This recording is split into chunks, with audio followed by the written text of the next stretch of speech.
Hello and welcome to Prime at 9. I'm Esther. These are the headlines. Finance Minister Nirmala Sitharaman said Prime Minister Modi is working hard to uplift India's image, alleges opposition for tarnishing it. Sitharaman said women-led development is their motto.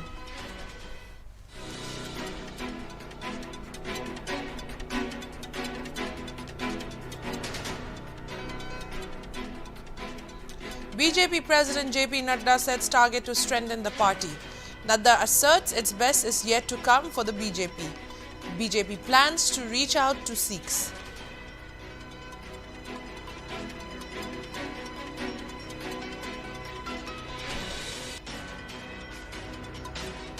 Ex-Maharashtra Home Minister Anil Deshmukh in custody.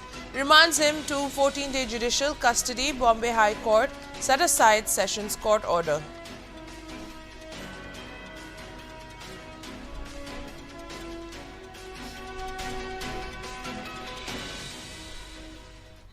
Now for the news in details.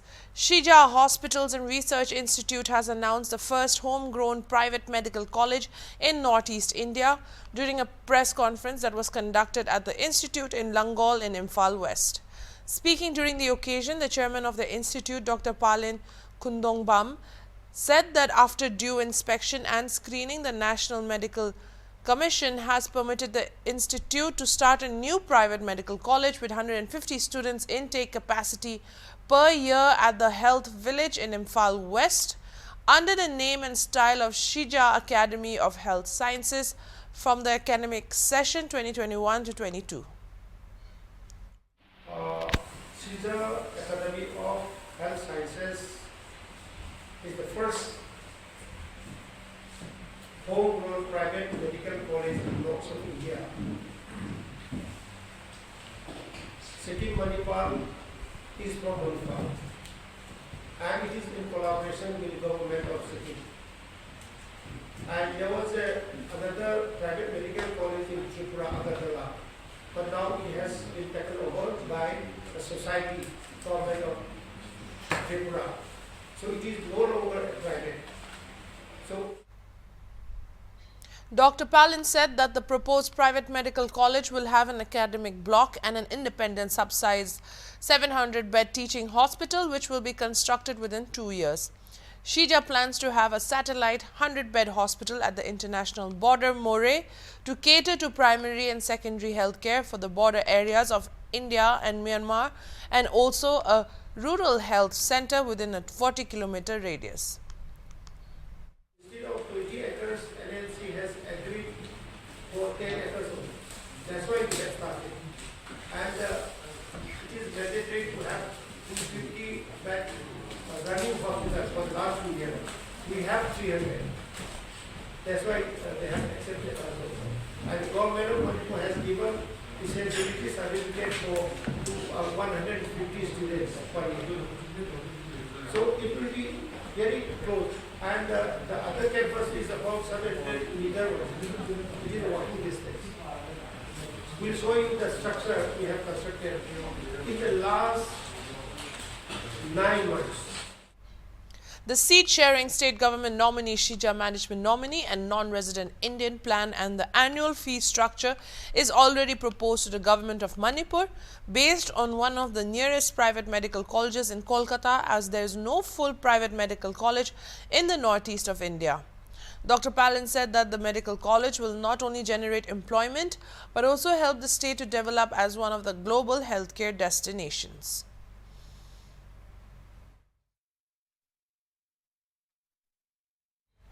Narcotics Control Bureau Zonal Director Samir Wankeri's father, Dhyandev Kachruji Wankeri, has filed a defamation suit against Maharashtra Cabinet Minister Nawab Malik.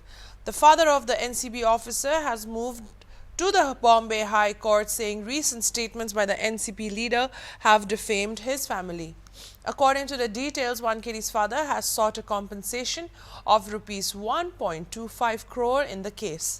The suit will be heard on Monday. The NCB had arrested Aryan Khan and at least 19 others in the drugs on cruise case on the intervening night of October 2 and 3, and Wankhedi is facing a departmental vigilance probe after an independent witness in this case alleged an extortion bid by those involved in the investigation. Wankhedi had denied any wrongdoing. Meanwhile, the NCB on Friday said a total of 6 cases, including the drugs on cruise case from NCB Mumbai Zonal Unit, will now be taken over by a special investigation team comprising officers from the operations branch of NCB headquarters in New Delhi.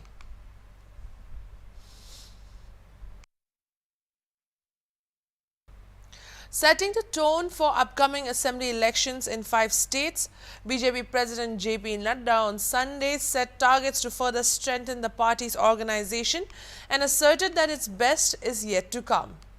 Addressing the party's national executive, Nadda also reached out to Sikhs who are in majority in poll-bound Punjab by listing a number of measures the Modi government has taken for the community, including expediting action against 1984 riots accused, facilitating foreign grants to gurudwaras, and keeping langars outside the review of the goods and services tax. Briefing reporters about the meeting, Union Minister Dharmendra Pradhan said that the executive hailed Prime Minister Narendra Modi's effective leadership during the COVID pandemic, 100 crore vaccinations and providing free food grains to 80 crore poor people. He said that Nadda noted that this is the largest food program in human history. On BJP's growth in West Bengal, Pradhan, quoting Nadda, said one looks at its growth in the state from the political science perspective, then there will be very few parallels of it in Indian political history. According to Pradhan, Nadda said that if one looks at the BJP's vote share in the 2014 assembly elections and the 2016 assembly election in West Bengal and compares them with the 2019 Lok Sabha polls and 2021 assembly polls, it shows a substantial growth of the BJP in the state.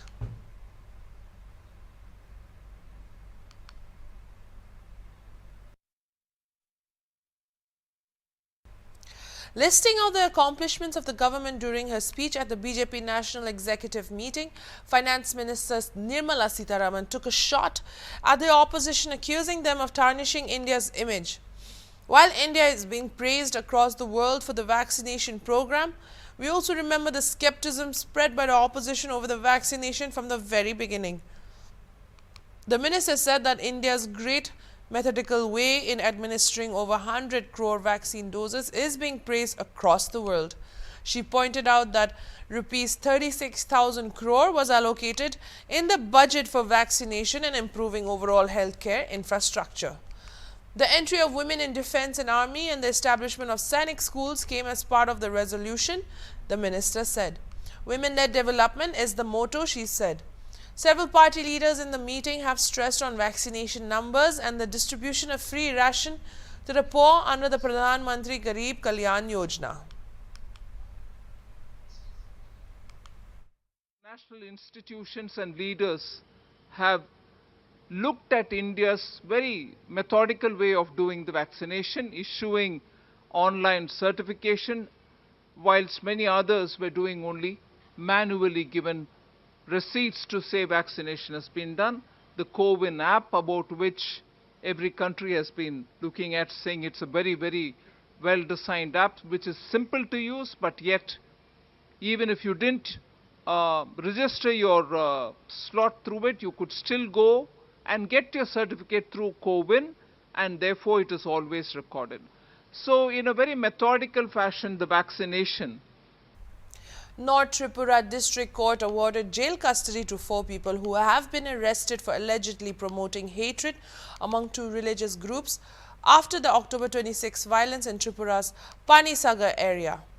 Speaking to ANI, Arindam Nath, Inspector General Law and Order, said on November 3rd, a group of 4 people were identified themselves as members of Tahrik Fargo-e-Islam, New Delhi, visited an abandoned mosque located at RCPE complex, Panisagar, the IG said.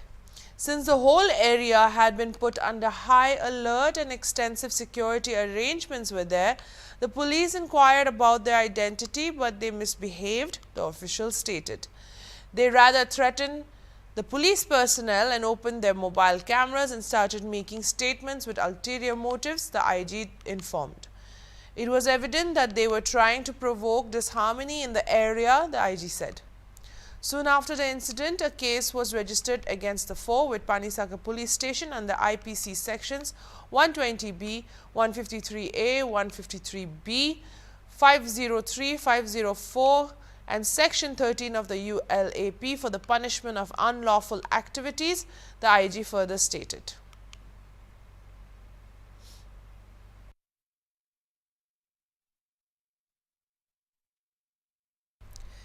The air quality index of Delhi continues to remain in the severe category, informed the System of Air Quality and Weather Forecasting and Research on Sunday.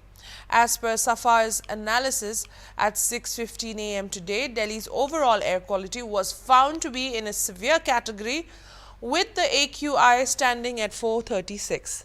However, Delhi's AQI was 437 on Saturday night, wherein the concentration of PM 2.5 was 318, while that of PM 10 was reported to be 448. As per the center-run SAFAR, Delhi's AQI is likely to improve to the upper end of the very poor category as the surface winds are becoming stronger, dispersing air pollutants from the evening of November 7.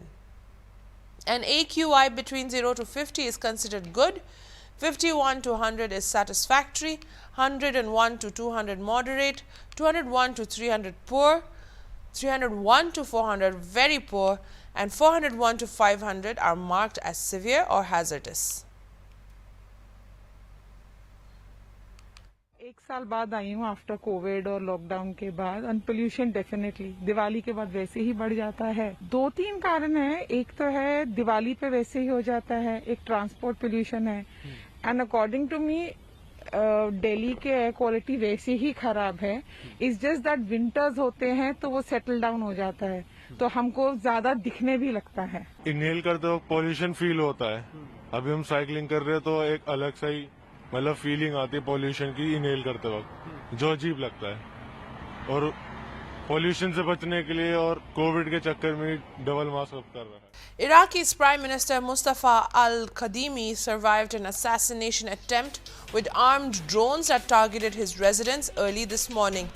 The incident occurred in Baghdad's heavily fortified Green Zone area. The Iraqi military said al-Kadhimi is unharmed and in good health, and that security forces are taking the necessary measures in connection with this failed attempt.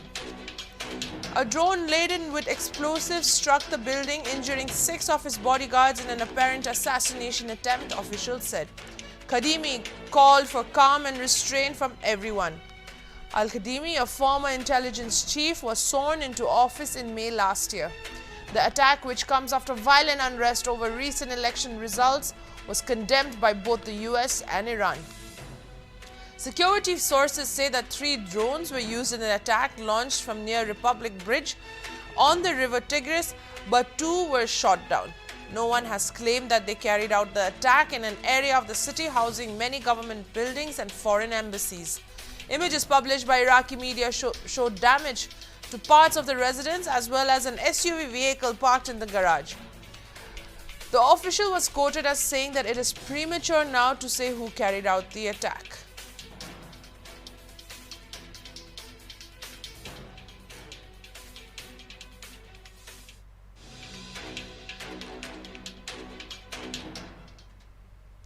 Nearly 55% of the Afghan population are estimated to be in a crisis or experiencing emergency levels of food insecurity between now and March of next year, a UN agency report has revealed.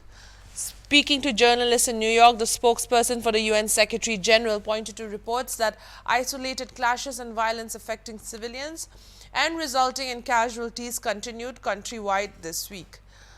The UN Office for the Coordination of Humanitarian Affairs is in situation report showed concern about conditional humanitarianism or attempts to leverage humanitarian assistance for political purposes.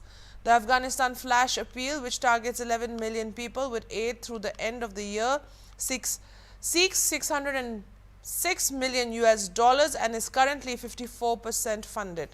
Since the month of September, the UN agencies and their partners have reached 48,380 children with community-based education activities, supported 82,761 people with emergency shelter and non-food items, and provided 4.1 million people with food assistance.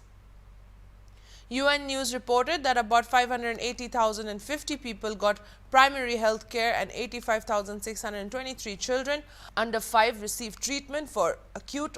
Even prior to the events of 15th August, the humanitarian situation in the country was one of the worst in the world. By the mid-year mark, nearly half of the population, some 18.4 million people, was already in need of humanitarian and protection assistance. Protection and safety risks to civilians, particularly women, children and people with a disability, were also reaching record highs.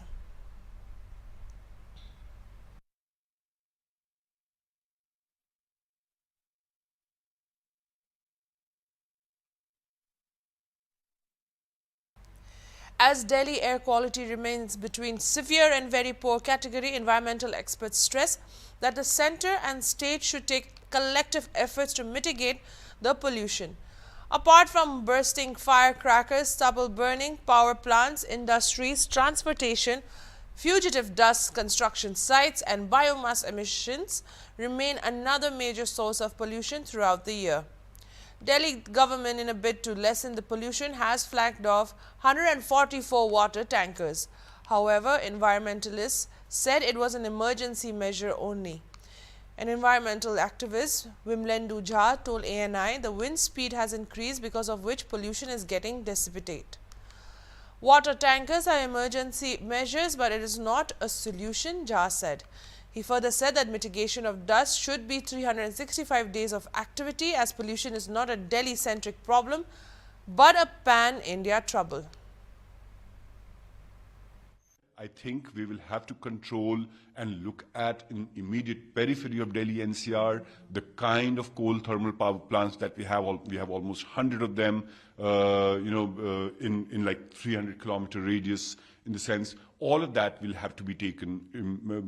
Measures have to be taken. Of course, sprinkling of water at construction sites. Perhaps, right now, for at least for the next 1 week, if construction and demolition activities needs to be completely banned, because all these sources collectively together add up and create the ambient air quality or bad.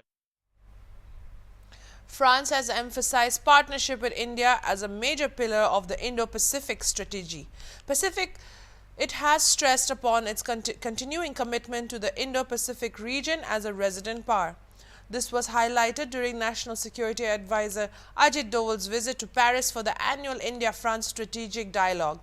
During the visit, Doval met French Defense Minister Florence Parly.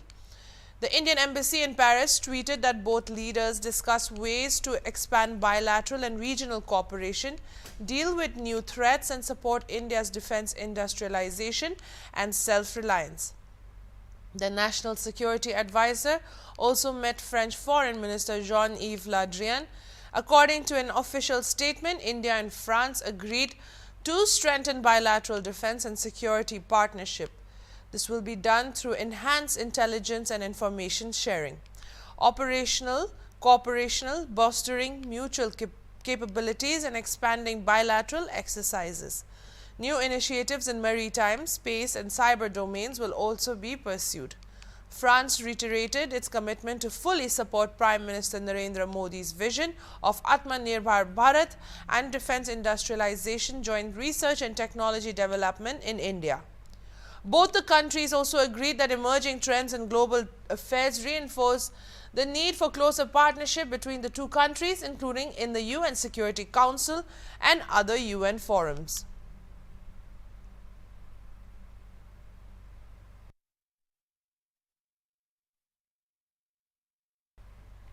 The Special Investigation Team of the NCB, which reached Mumbai on Saturday, has summoned Bollywood superstar Shah Rukh Khan's son Aryan Khan in connection with the Mumbai cruise drug bust case.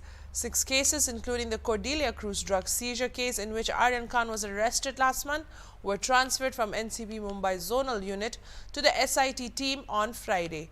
The SIT team is also expected to record the statement of Maharashtra Minister Nawab Malik's son-in-law Samir Khan in connection with a drugs case. Samir Khan, who is currently out on bail, was arrested by the NCB in January this year.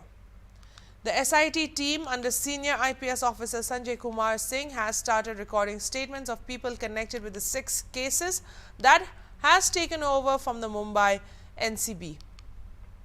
Singh said that Aryan Khan was issued a summon on Saturday and asked to appear before the SIT on Sunday.